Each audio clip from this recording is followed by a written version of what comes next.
नमस्कार मित्रों, मैं हूं कुमार भवेश चंद और आप देख रहे हैं द इंडियन पोस्ट। शुक्रवार को उत्तर प्रदेश विधानसभा का बजट सत्र समाप्त हो गया।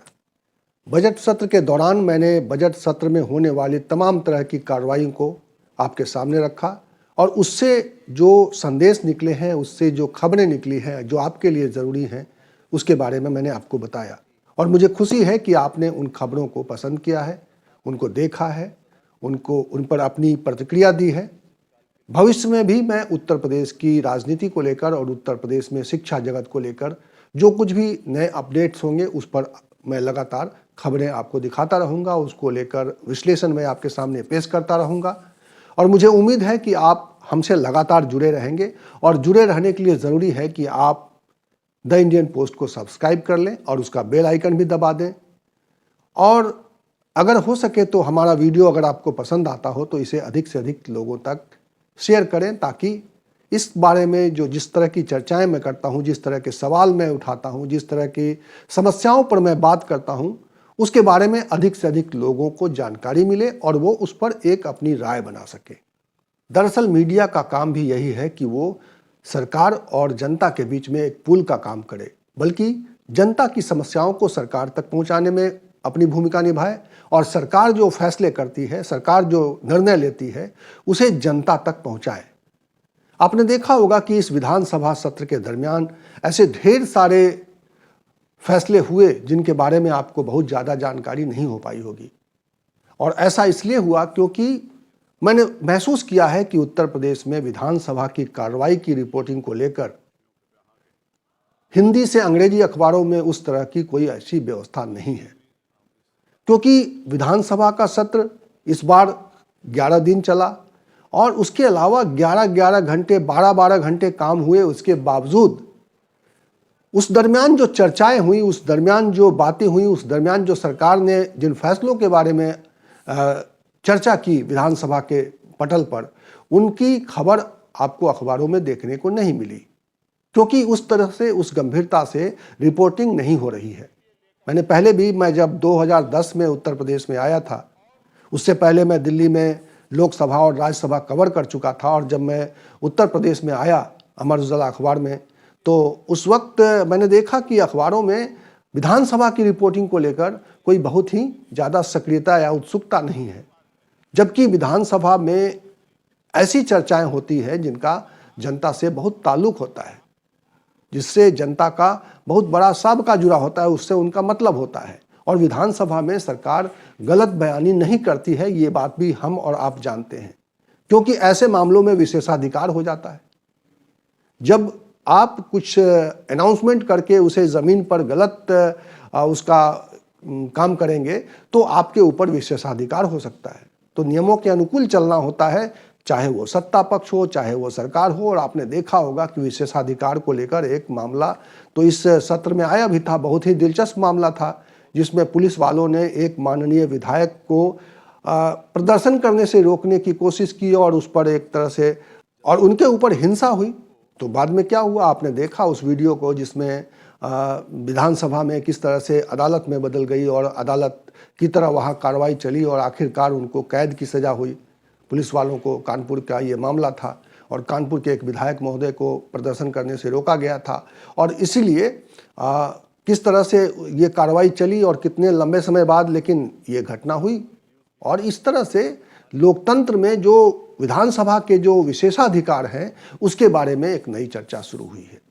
और भी कई तरह की चीज़ें हैं, मैं आपको बताना चाहता हूँ इस वीडियो में, जो आप तक जिसकी जानकारी नहीं मिली है, जिसमें से एक बड़ी खबर है। मुझे लगता नहीं है कि कहीं अखबारों में आपने ये खबर देखी होगी, क्योंकि जैसा मैंने कहा कि विधानसभा की रिपोर्टिंग को लेकर बहुत सक्रियता नहीं है अखबारों में, और इसीलिए वो आपको नहीं बता पाए कि दिल्ली की तरह, जैसे दिल्ली में नई संसद बन रही है, वैसे उत्तर प्रदेश सरकार ने भी फैसला लिया है कि उत्तर प्रदेश में नई विधानसभा बनेगी।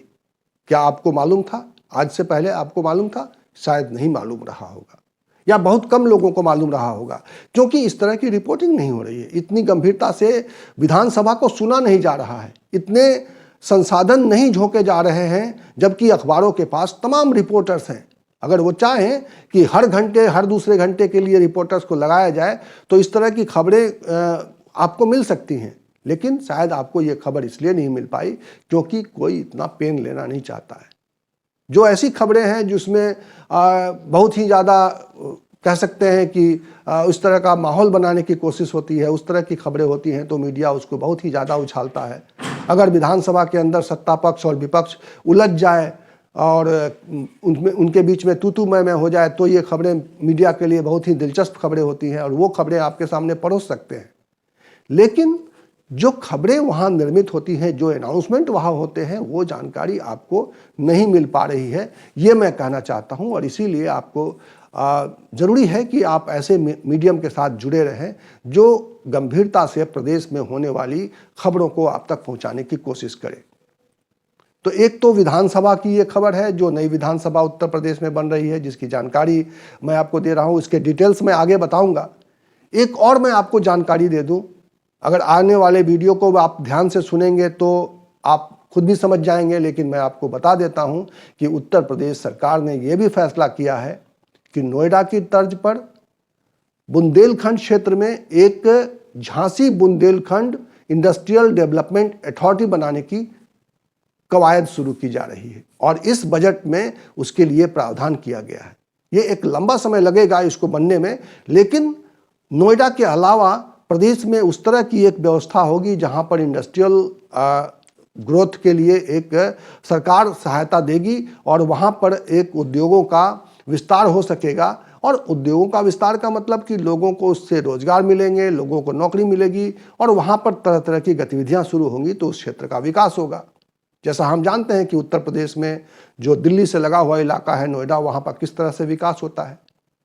तो ये जो इस तरह की जो चीज़ें हैं, इस तरह की जो खबरें हैं, वो हम उससे वंचित रह जाते हैं क्योंकि उस तरह की रिपोर्टिंग नहीं हो रही है। तो मैं आपसे गुजारिश करूंगा कि आप इस वीडियो को ध्यान से सुनिए, क्योंकि इस वीडियो में और भी कई ऐसी जानकारी छुपी है और मैंने लंबे वीडियो में से आपके लिए चुनकर कुछ ऐसा संशोधित करके, एडिट करके आपके सामने मैं पेश कर रहा हूं, जिसे आप सुनिए, समझिए और इस वीडियो के कमेंट बॉक्स में आकर आप बताइए कि आपको ये वीडियो कैसा लगा। और इसी तरह से हम चर्चा करते रहेंगे, इसी तरह से हम आपसे संवाद करते रहेंगे। मानवर दो बातें कहना चाहते हैं विशेष रूप से। एक, इस सदन में ग्लोबल इन्वेस्टमेंट की चर्चा मान्यवर बहुत हुई। ये सरकार की बहुत बड़ी उपलब्धि है मान्यवर कि लोगों का विश्वास बढ़ा है योगी जी के ऊपर और मोदी जी के ऊपर, और उसी विश्वास का मान्यवर ये प्रतिफल है कि हमको बड़े पैमाने पर आज लोग स्वाभाविक अनुकूलता इस बात में महसूस करते हैं कि उत्तर प्रदेश को सेफ्टी और सिक्योरिटी के पॉइंट ऑफ व्यू से सबसे उपयुक्त स्थान मानते हैं। और हम लोगों ने भी ये तय किया है, हमने पिछली बार भी संकेत दिया था जब हमने अनुपूरक लाए थे 2022-23 में भी मान्यवर हमने इस बात की व्यवस्था की थी कि हमें एक नोएडा के तर्ज पर एक बुंदेलखंड के आसपास एक ऐसा स्थान सृजित करें जहां पर लोगों को मैन पावर भी मिल सके और जहां पर जमीन भी अपेक्षाकृत ज़्यादा भी हो और सस्ती भी हो। तो इसलिए मान्यवर एक व्यवस्था तो यह है कि हमने एक जैविडा का गठन करने का प्रस्ताव है इसी वर्ष। ये झांसी बुंदेलखंड औद्योगिक विकास प्राधिकरण, इसे जैविडा यानी जे से झांसी, बी से बुंदेलखंड, आई से औद्योगिक, डी ए विकास प्राधिकरण यानी जैविडा। जिस प्रकार से नोएडा का गठन हुआ था उसी प्रकार से एक जैविडा का गठन हो और झांसी बुंदेलखंड को, वास्तव में वहाँ आवश्यकता भी है और सबसे ज़्यादा, हालांकि डिफेंस कॉरिडोर में उसको टेकअप किया गया था, लेकिन ये अपने आप में एक अच्छा प्रयोग होगा और इसी वर्ष से हम उसको प्रस्तावित है कि उसको आगे बढ़ाया जाए। और मैं समझता हूँ कि एक ही क्षेत्र में डेवलपमेंट हो, उसको डाइवर्सिफाई किया जाए विभिन्न क्षेत्रों में। और जिस प्रकार से हमारे पास MOU आए हैं उसमें अलग से लोगों ने इच्छा भी व्यक्त की है कि झांसी के लिए भी मान्यवर काफ़ी MOU आए, लगभग 223 लोगों ने झांसी क्षेत्र में इन्वेस्टमेंट करने का प्रस्ताव दिया है। आज मान्यवर ये मैं समझता हूं कि इस सत्र की सबसे बड़ी उपलब्धि होगी कि हम आज 11 दिन चलाने के बाद हम अपना बजट भी पास कर लिया और आपने कृपापूर्वक इस सदन में कई नई परंपराएं डाली और आज तो एक दिन बहुत बड़ा महत्वपूर्ण था कि हमने लेजिस्लेचर के सम्मान के लिए एक जो कदम उठाया उसमें संपूर्ण सदन के साथ दिया। अच्छा रहता कि हमारे समाजवादी पार्टी के साथी भी उसमें साथ में देते तो अच्छा रहता, और हम कोशिश भी कर रहे थे, हम चाहते भी थे। जिस प्रकार से कल जब प्रस्ताव आया था उसमें भी सभी का सहयोग था।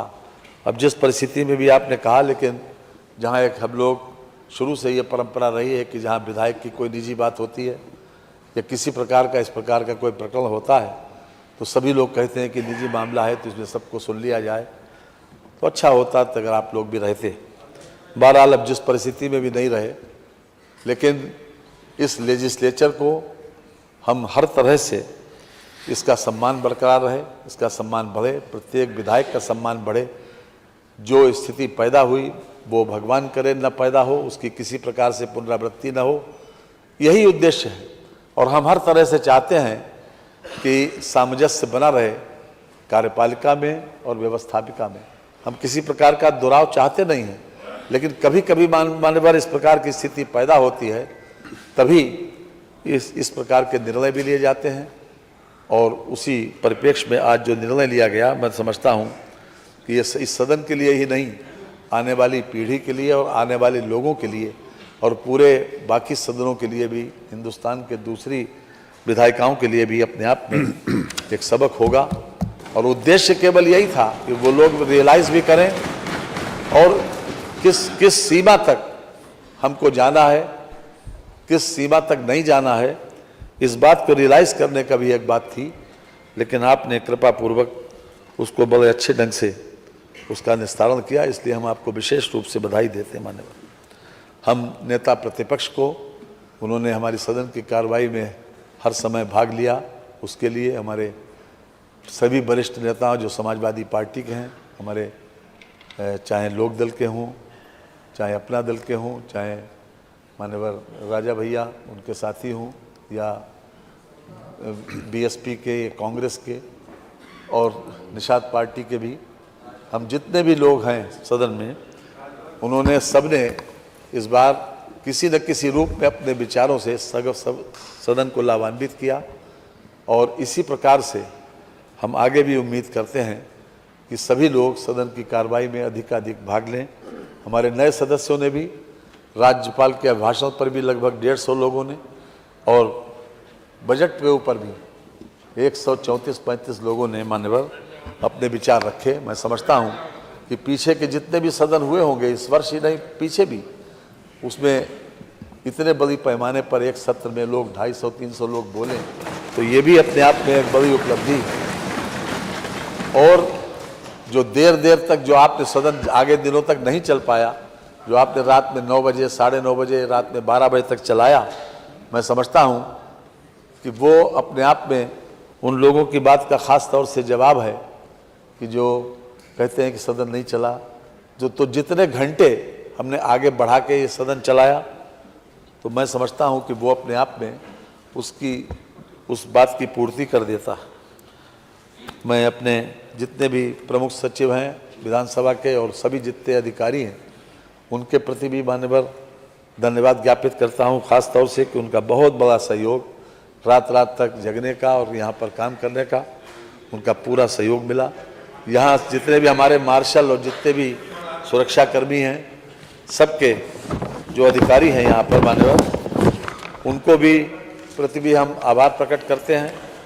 और लिफ्ट मैन से लेकर 4th क्लास तक जितने लोग भी हमारे इस सदन के संचालन में जिन लोगों ने सहयोग दिया, उन सभी का मैं आभार प्रकट करता हूं। और परंपरागत तरीके से जो पिछले वर्ष जो घोषणा हुई थी, माननीय मुख्यमंत्री जी ने जो घोषणा की थी सुरक्षा कर्मियों के लिए, और शेष कर्मचारियों के लिए मैं उसी दर से मान्यवर इनको भी मानदेय देने की घोषणा करता हूं। साथ ही साथ लिफ्टमैन बहनों को कुछ नहीं मिल पाया था पहले, तो मैंने राज संपत्ति अधिकारी को भी बता दिया और हमने माननीय पीडब्ल्यूडी मंत्री जी से भी इस बारे में बात कर ली है। उनकी भी सहमति है कि जो लोग पीडब्ल्यूडी के हैं और जो राज संपत्ति के हैं उन लोगों को इस होली के विशेष मौके पर 3-3 हज़ार रुपये का मानदेय खासतौर से लिफ्टमैन को दे दिया जाए। इसके साथ ही हम आपका विशेष रूप से आभार प्रकट करते हैं कि आपने बहुत सदाशयता से सभी लोगों का सम्मान करते हुए, अरे नई विधानसभा बनने जा रही है, हो तो आभार भी प्रकट कर दें और 2 शब्द कह दें। अभी आपका नंबर आएगा। जिस तरीके से नई दिल्ली में कॉन्स्टिट्यूशन क्लब बना हुआ है, हमारा आपसे अनुरोध उसी तरीके से यहाँ बना देते विधायकों पूर्व विधायकों के लिए सबके लिए बहुत आराम हो जाता है। बढ़िया जिम रहता, स्विमिंग पूल रहता, क्या बात है होती। चलिए, हाँ सही बात है। अरे समय भी हो रहा है फोटोग्राफी का। आपकी बात का संज्ञान ले लिया है। चलिए, फिर से मान्यवर सभी को एक बार धन्यवाद। हमारी अपनी पार्टी के लोगों को, सभी हमारे मंत्रियों को सुधार कर ले, सभी विधायकों को फोटो आ रहे हैं। बहुत बहुत धन्यवाद जिन्होंने विशेष रूप से सहयोग दिया। बहुत बहुत माननीय समाजवादी पार्टी के नेता जो भी बोलना चाहें, माननीय, क्योंकि नेता प्रतिपक्ष हैं। माननीय अध्यक्ष जी, 20 फरवरी से ये सदन चला और इसमें कोई दो राय नहीं है, कोई इसमें बहस नहीं है कि जो परिवर्तन आपके संरक्षण और नेतृत्व में हम सभी 403 सदस्यों को देखने को मिला, उसके लिए हम आपको सभी सदस्य दिल से आपको बधाई देते हैं और आपका आभार भी प्रकट करते हैं। कुछ चीज़ें ऐसी होती है जिनके लिए बहुत शब्द नहीं होते हैं। नई परंपराएं आपने डाली और आप चाहते भी थे कि ये सत्र होली के बाद चले, लेकिन अब सरकार नहीं चाहती है। अच्छी बहस हुई, इतनी बड़ी संख्या में कभी लोगों ने भाग नहीं लिया। हम धन्यवाद देंगे कि संसदीय कार्य मंत्री जी ने इन जो हमारे सुरक्षा कर्मी, इनको बहुत थोड़ी धनराशि दी। अगर पिछली बार से महंगाई से को देखते हुए थोड़ा बढ़ा देते तो बहुत अच्छा था। लेकिन आज जब हाउस खत्म हो रहा है और होली आ रही है, तो ये 403 जितने सदस्य हैं ये भी घर जा रहे हैं। और माननीय संसदीय कार्य मंत्री जी, इसमें कोई ऐसा सदस्य नहीं होगा, अब न बोले अलग बात है, जिसके पास 1000 फोन नहीं आए होंगे क्षेत्र से कि क्या क्षेत्र के लिए लेकर के आ रहे हो। कोई ऐसा नहीं होगा। और ईश्वर की कृपा से, बड़े लोगों की कृपा से, ऊंचाहार की जनता से हमको भी कई बार आने का मौका मिला। लेकिन ये शायद पहला बजट का सेशन होगा और शायद ऐसा होगा नहीं, आप ऐसा होने नहीं देंगे। हमको पूरा विश्वास है अपने संसदीय कार्य मंत्री से कि आप हम लोगों को निराश और खाली हाथ इस सदन से जाने नहीं देंगे। ये हमें, और खासकर जब होली हो, तो मैं आपसे निवेदन करूंगा, ये जीएसटी का प्रकरण सारे सदस्यों का है। आप तो सामने हमारी तरफ देख रहे हैं, ये सारे माननीय सदस्य इसका बताओ समर्थन कर रहे हैं, नहीं कर रहे सारे, ये बहनें भी कर रही नहीं कर रही। और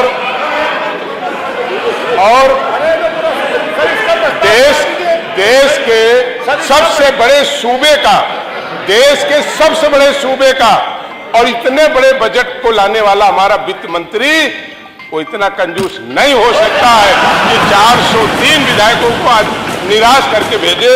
और हमें पूरी उम्मीद है कि ये शब्द के पीछे हाथ उठा रहे हैं, देख लीजिए, सब देश भक्त। इतना विनम्र आग्रह है कि हम लोग भी खुशी से जाएं, अपने यहाँ और काम करा सकें और क्षेत्र के अपने मतदाताओं को ये बता सकें कि होली में आपके लिए एक्स्ट्रा विकास लेकर के हमारे जीएसटी अगर आप माफ कर दें।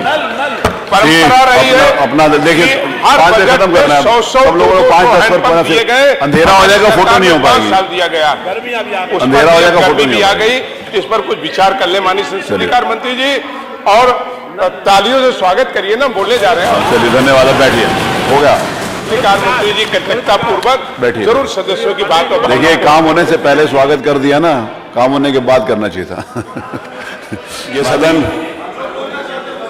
11 दिन चला। मेरे को बहुत इस बात की प्रसन्नता है कि विगत चौथा सत्र है ये, जब से 18वीं विधानसभा का गठन हुआ है। चौथे सत्र में सारे सत्र मिला लें, 3 सत्रों में तो 1 मिनट का भी स्थगन नहीं हुआ। अब की बार 36 मिनट का स्थगन किन्हीं कारणों की वजह से हुआ।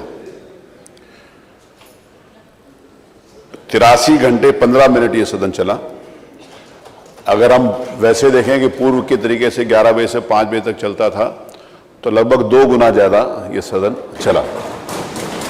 इसके लिए मैं सभी माननीय सदस्यों को, विशेष रूप से माननीय मुख्यमंत्री जी को, जिन्होंने समय समय के ऊपर आकर सरकार की उपलब्धियों के बारे में यहाँ पर बताया, सरकार के द्वारा जो जन कल्याण के काम किए जा रहे हैं उसके बारे में बताया, नेता प्रतिपक्ष को, जिन्होंने अपनी विपक्ष की जिम्मेवारी को बखूबी निर्वहन किया, आवश्यकता अनुसार सरकार को सुझाव भी दिए और एक सकारात्मक आलोचना भी विपक्ष की तरफ से की गई।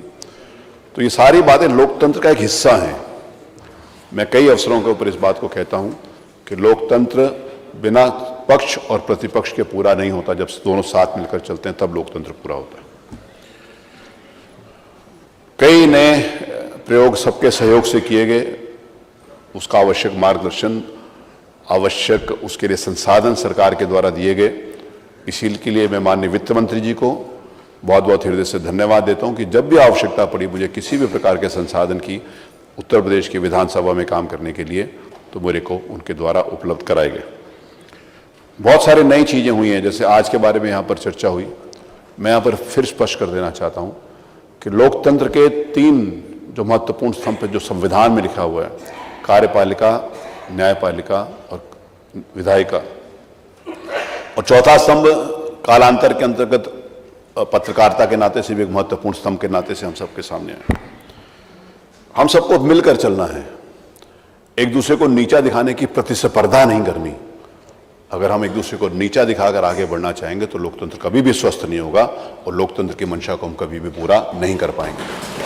तो सबकी अपनी अपनी जिम्मेवारी, उन जिम्मेवारियों के साथ सबका अपना सम्मान, सबका आदर। मैं विशेष रूप से इस बात को फिर दोहराना चाहता हूं कि जब मैंने अभी प्रातःकाल कहा था वी द पीपल की बात होती है तो इस देश के और प्रदेश की जनता की बात होती है, और जनता के द्वारा चुने हुए प्रतिनिधि ही वी द पीपल को रिप्रेजेंट करते हैं। तो इसलिए ये बहुत महत्वपूर्ण बात मैं इस बात को कहना चाहता हूँ। यहाँ पर विधायक में दो महत्वपूर्ण विषय जो इस सदन के अंतर्गत, इस सत्र के अंतर्गत लाना चाहता था, वो किन्हीं कारणों से नहीं आ पाए। मैं हमारा जो नियमावली थी उस पर बहुत काम हुआ। माननीय संसदीय कार्य मंत्री जी से जब मैंने डिस्कस किया तो उन्होंने बहुत महत्वपूर्ण सुझाव उन्होंने दिए। कुछ और उसमें कमियां रह गई थी जिसको और इन्होंने कहा कि अच्छी तरीके से उसको किया जा सकता है। तो मुझे विश्वास है कि अगले सत्र के अंतर्गत नई नियमावली हम सब लोग विधानसभा में ले आएंगे और उसके अगले सत्र से उसको लागू करने का प्रयास करेंगे। यहाँ पर उत्कृष्ट विधायक के बारे में उसको सम्मान देने की बात हुई। बहुत सारी नई विषय चल। एक और मेरे ध्यान में है जहाँ पर मेरी कमी होती है, उसको भी मैं इस बस बताने में कोई संकोच नहीं करता कि मैंने डिजिटल गैलरी का भी माननीय मुख्यमंत्री जी से लोकार्पण करा लिया था, लेकिन उसकी एक मशीन बाहर से आनी थी, वो किन्हीं कारणों से नहीं आ पाई। अब वो आ गई है। होली के बाद डिजिटल गैलरी सब लोगों को ये देखने के लिए उपलब्ध होगी। मैं उसका पूरा SOP बना दूंगा, सारे सदस्यों के पास भेज दूंगा। उसमें विधानसभा का पूरा इतिहास 1867 से लेकर आज तक का जितने नियम पास, जितने बिल्स पास हुए, उतने जितने नए कानून बने, उतने वहाँ पर कौन कौन से किस विधानसभा के को सदस्य थे, उसकी पूरी कार्रवाई बहुत डिटेल में आप सब लोगों को वहाँ पर उसको देखने को मिलेगी। आज वर्तमान परिस्थितियों के अंतर्गत उत्तर प्रदेश की क्या बहुत सारी जो प्रगति है, वो वैसे जैसे मैंने बताया था एक हेलीकॉप्टर राइड है, उसमें उसके द्वारा भी आप प्रदेश की डिजिटल भ्रमण कर सकेंगे। तो वो जल्दी ही होली के बाद उसको मैं प्रारंभ कर दूँ। मेरे मन में ये बात कचोट रही थी क्योंकि वो अगर उसका शुरू करना था तो किन्हीं कारणों से उसका विलंब हुआ। उसको आवश्यक कार्रवाई भी उनके खिलाफ की जा रही है जिन्होंने समय से उसका पूरा नहीं हुआ, लेकिन उसको पूरा करने का मैं प्रयास कर रहा हूँ। आने वाले समय में कुछ और माननीय संसदीय कार्य मंत्री माननीय मुख्यमंत्री जी से मैंने चर्चा करी। मुख्यमंत्री जी ने और बहुत सारे इसमें विधानसभा के एक नए स्वरूप को बनाने के लिए कहा है। अभी संसदीय कार्य मंत्री जी ने बताया कि इस विधानसभा के 18वीं विधानसभा के दरमियान ही आप लोग नई निर्मित विधानसभाओं में भी एक सत्र करेंगे। आखिरी हो सकता है साल 2 साल, ये भी नई विधानसभा का भी बनाने का बजट में प्रावधान किया गया है। आप लोगों ने देखा होगा, उसमें भी किया गया। हाँ, पढ़ते तो हो नहीं, तो उसमें ये सारी व्यवस्था की गई। तो ये नए और भी अब मेरा हमेशा ये रहता है कि एक सत्र के बाद और दूसरे सत्र के बीच में कुछ ना कुछ नया विधानसभा में होना चाहिए। मैं आपको विश्वास दिलाता हूँ कि अगले विधानसभा सत्र के पहले फिर आपको कुछ ना कुछ नया उत्तर प्रदेश की विधानसभा में मिलेगा। ये मेरा आपको मैं विश्वास दिलाना चाहता हूँ। आज समय हो गया, मैंने आपको बोला था कि सब लोगों को फोटोग्राफी के लिए जाना है। होली के लिए सभी लोगों को मेरी बहुत सारी शुभकामनाएं। होली रंग भरी हो, सबके जीवन में सुख, समृद्धि, शांति और खुशियां लेकर आए, ऐसी मेरी सबके प्रति शुभकामनाएं हैं। आप सब लोग स्वस्थ रहें, मस्त रहें और जनता की सेवा करते रहें। इन्हीं बात को कहकर मैं अपनी बात समाप्त करता हूँ। माननीय संसदीय कार्य माननीय अध्यक्ष जी, मैं सभी को होली की बधाई देता हूं और इसके साथ ही माननीय अध्यक्ष जी, मैं आपकी अनुमति से यह प्रस्ताव करता हूं कि यह सदन अनिश्चित काल के लिए स्थगित किया जाए। मैं अपने विधानसभा के सभी अधिकारियों और कर्मचारियों को धन्यवाद के साथ यह प्रस्ताव करता हूं। ये प्रश्न यह है कि सदन की कार्रवाई अनिश्चित काल के लिए स्थगित कर दी जाए। जो माननीय सदस्य के पक्ष में हो कृपया हाँ कहें, जो माननीय सदस्य के विरोध में हो कृपया नहीं कहें। लेकिन फिर भी हम उठते हैं अनिश्चित काल के लिए। इस वीडियो में इतना ही। इसी तरह की चर्चा के साथ, इसी तरह के विमर्श के साथ और इसी तरह के सवाल के साथ मैं आपको मिलूंगा अगले वीडियो में। तब तक के लिए नमस्कार।